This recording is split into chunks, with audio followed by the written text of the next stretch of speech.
our jobs never end, right? It's as a security leader, it's upon us to stay ahead of understanding the business risk to organization and how cybersecurity threats are impacting the business risk broadly.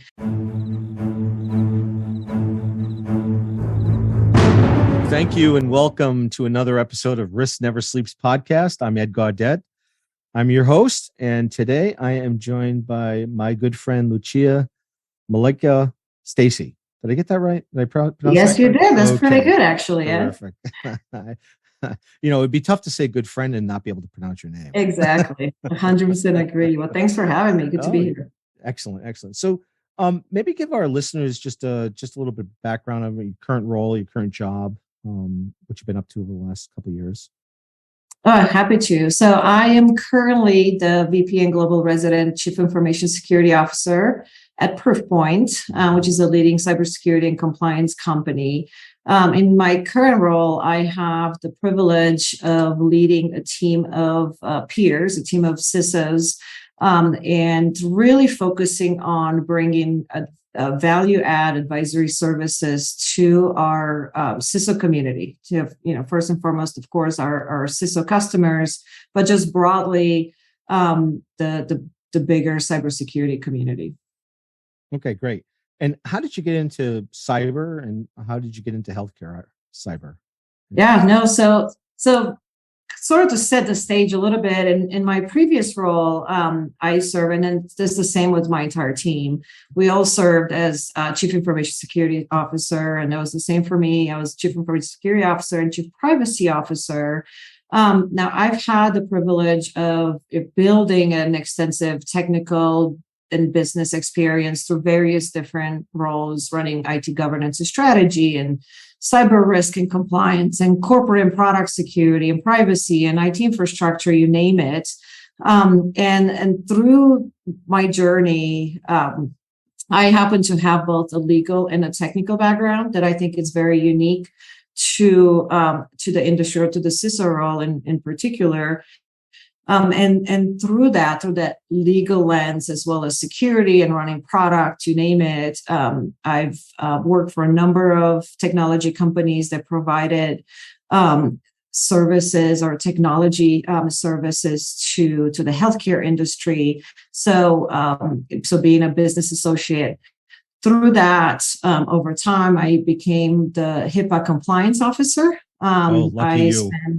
Yeah, right. I spent quite a bit of time diving into the HIPAA requirements, but also how do I protect the data, right? So through whether it was telehealth or various different services over time, how do I hone in into protecting the health information? What is, what are the requirements for a business associate, and making sure that I build in the right policies, procedures, training necessary as part of those programs, and educating the user community and the employees for the particular organizations on how to adequately protect that data. So that was sort of earlier, maybe, I don't even know how many years ago. It's been some time. That was sort of my entry point into healthcare. I think over time, as I've taken on this responsibility at a couple of different organizations, I got deeper into patient safety, care delivery, the challenges associated with it. We always hone in into third-party risk, and of course, as a business associate, that's always the risk associated with the services that healthcare providers have to employ, et cetera, which really brought me to healthcare and continue to be very involved in the industry today. You are, and let's talk about the work you do outside of Proofpoint. So specifically in support of the 405D, and there's some listeners I'm sure that don't know what the 405D is, and so how would you describe the value of the health industry cyber security practices, documentation, and set of recognized security practices that are made available through the 405D? So working as part of the Board of IT, really volunteering in our spare time, as you and I have done for many, many years now.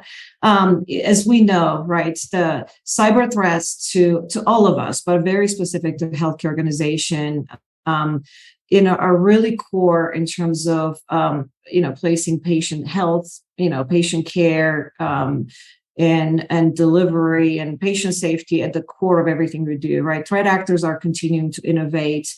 They're continuing to employ new tactics. And it's important for all of us, but if more so for healthcare organization to stay at the forefront of a lot of the tactics and techniques and the various different tools that threat actors are leveraging to disrupt care delivery and impact healthcare organization. But really, a lot of this has to do, of course, with the value of personal health information. That's, I think, stays at the center of what threat actors are after, right? So I think it's imperative for all of the healthcare organization to understand those, but also understand what are the top risks to the organization? How are they being attacked? How are they being targeted? What are the right adaptive controls that they have to implement to constantly try to stay ahead of what's happening in the ever-changing threat landscape, as you and I both know, right? So, through that, through the lens of 405D, and for those of you that are not accustomed to 405D, is really under the umbrella of the Cybersecurity Act of 2015. There's a section named 405D where the U.S. Department of Health and Human Services that's convened the CSA 405D task group to really enhance those cybersecurity and align industry approaches by developing this set of voluntarily consensus-based and/or industry-led guidance, right, methodologies, best practices, recipe, cookbook, you name it, right, and bring a lot of that knowledge to you so you can take those, very, practice your guide, or what we love to call it recipe books, right, on terms of, cyber risk, and be able to implement them in your organization. So part of that effort, super excited. There'll be some cool new content coming up, hopefully soon. Ed and I have been working on this for quite some time. We have been. And I am one of the co-leads under the bigger umbrella of the CSA 405D task group, focusing on just a very small portion of those cybersecurity best practices. Great. Wow. So obviously your customers rely on you, your organization relies on you, the public-private partnership of the 405D relies on you. What keeps you up at night? Well, I wouldn't say quite the full 405D relies on me, because there are a number of folks, I'm sure. I would be remiss if I don't, mention the amazing work that Eric Decker has done to lead us, as well as Julie. So many people have been, and not to mention yourself as well from the beginning, but so many people have been involved in this. I think we have over, I don't even know exact, 150, 200 cybersecurity and healthcare experts. Yeah, I think with the Greater Health Sector Coordinating Council, it's probably closer to like 700, 800 now. So it's so it takes a village. That's, it does. There's no question. I'm just a small portion of the total story. But for me, I think our jobs never end, right? It's, as a security leader, it's upon us to stay ahead of understanding the business risk to our organization and how cybersecurity threats are impacting the business risk broadly. More than that is making sure that your team is functioning in all cylinders, that you have the right resources. And, it's not if, it's when one of us will be attacked. Is how are we acting when that happens? Do we have the right defense mechanism in place? Is our team resilient and able to respond when that happened, or is my team overworked and stressed out, and they're not able to think through the intricacy and nuances of any particular incident. But really, the bigger piece is what you don't know, right? We can't protect what we don't know. Which is why so oftentimes, and I talk about this quite a bit, is visibility is key, right? Understanding what you have is a huge step forward into formulating your approach to mitigating that risk broadly. What you don't know, it's what I think oftentimes gets us in trouble, which is why there are so many challenges that broadly in the industry that we have not been able to solve for. One that comes to mind right away, I think we just mentioned, is in supply chain and understanding not your third. I mean, obviously, third-party supply is important, but further than that, go into fourth, fifth, sixth-party supplier, and where that risk can come from, that you don't always have, your visibility into those environments that I think are some of the bigger challenges. Yeah, no, I agree. I often say transparency is the enemy of risk. If we have full transparency, we have a better shot at combating where the next risk is going to come, whether we understand it or not. We're much more agile as well as an organization and can adapt. And that point about recovery is so spot on. It's like half of the job is preparing and half of the job is being able to recover from an attack when it happens. So really spot on. It's been an interesting year, 2022, coming out of the pandemic. What are you most proud of over the past year, either personally, professionally, or both? I would say professionally is really being able to. So I've published a couple of reports. One of them was around Voice of the CISO, and this was the second annual. We started doing that during the pandemic as a way to really understand what all of us are grappling with around the globe.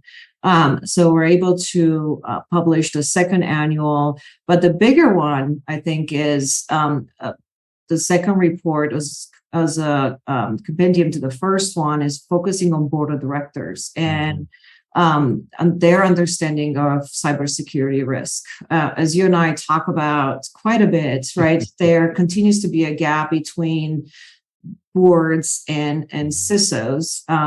While I think boards understand that cybersecurity is important, it matters. I think that meeting of the mind between board members and security leaders is not always there. And that was really what we always knew anecdotally, right? Was very apparent in seeing that data. So taking a step was really, I think, the first step towards trying to bridge that that board CISO relationship and communication, and kind of same as cyber risk, right? It starts out with data and visibility and understanding what those challenges are. So I think being able to put that together and publish that in the latter part of last year was really phenomenal in terms of having, okay, we have a problem.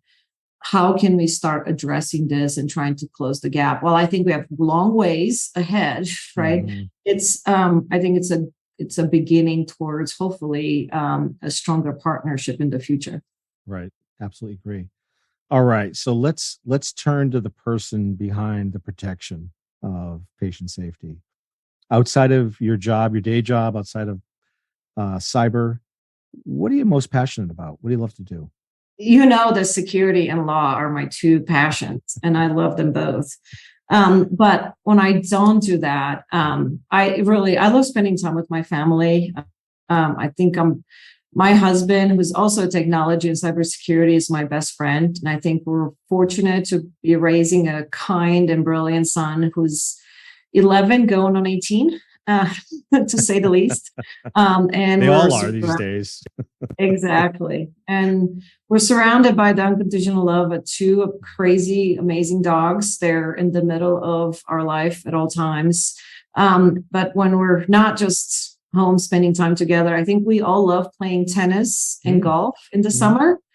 And skiing for me, snowboarding for the boys in the winter. So I think between the various different sporting activity and business travel, we all love travel as well. So if I'm traveling, it's either for business or pleasure, but we prioritize at least 2 vacations a year, whether they're just small 3-4 days or extended vacation every year. I am one of those people that I know it is right or wrong. I give 150% of myself, but I need that break. And when I don't take that break, I definitely will feel it. And I think last year I probably had a little shorter break than I would have liked. And I definitely felt that towards the latter part of the year.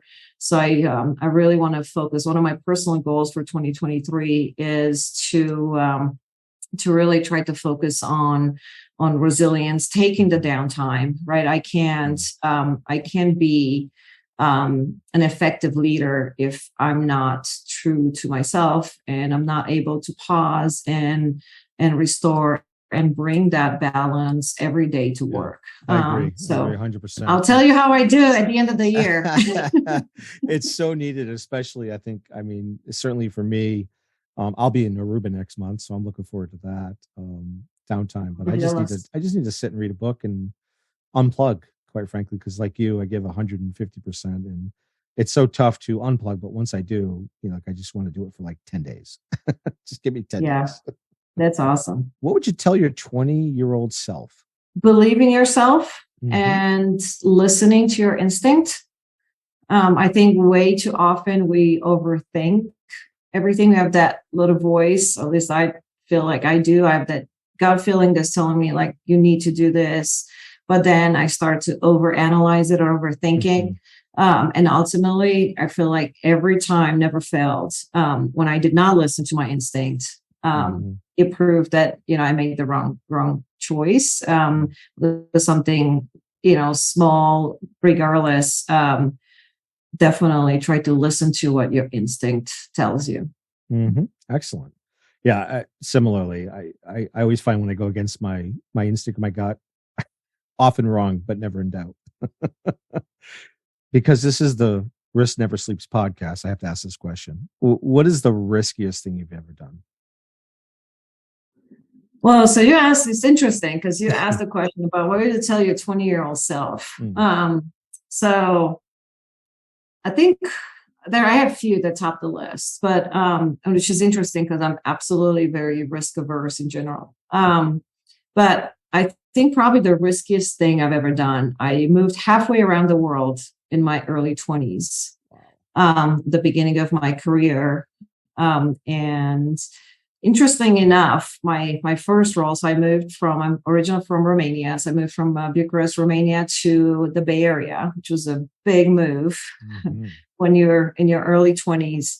And I worked for Wells Fargo Bank doing Y2K compliance as my first official technical role. What were you like? I know. 11 I years just old? dated myself.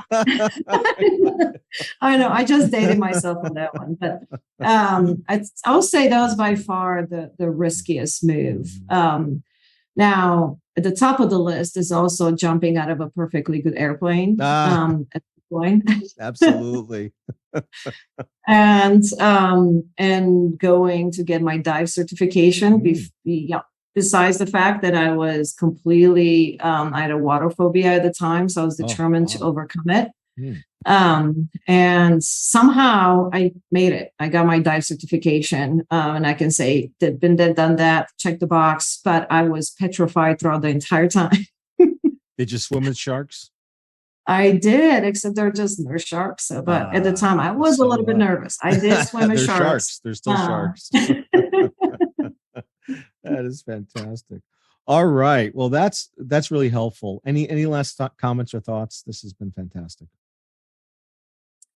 I would just say, if you ever have the chance, check out, for those of you security leaders in the industry, as I mentioned at the beginning, I'm fortunate to lead a team of phenomenal peers.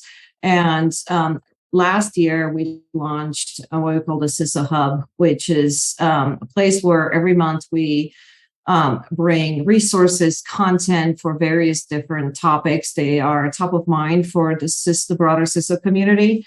So if you have a chance and or have any particular areas of interest, you want to hear more about, you're looking for resources, check out the CISO Hub, and you'll be surprised. There are quite a few amazing resources and interesting insights from the entire team. It's not just myself. What's the URL for that? It is proofpoint.com, and I believe CISO Hub. There you go. So it's proofpoint.com/US/CISO-Hub. Perfect. All right. Okay. Well, thank you for your service protecting our health systems, our health infrastructure, and overall patient safety and care delivery. And thanks to everyone for listening. This is Ed Gaudet with the Risk Never Sleeps podcast. And for those of you on the front lines protecting patients every day, remember to stay vigilant, and risk never sleeps. Thank you. Thanks for having me.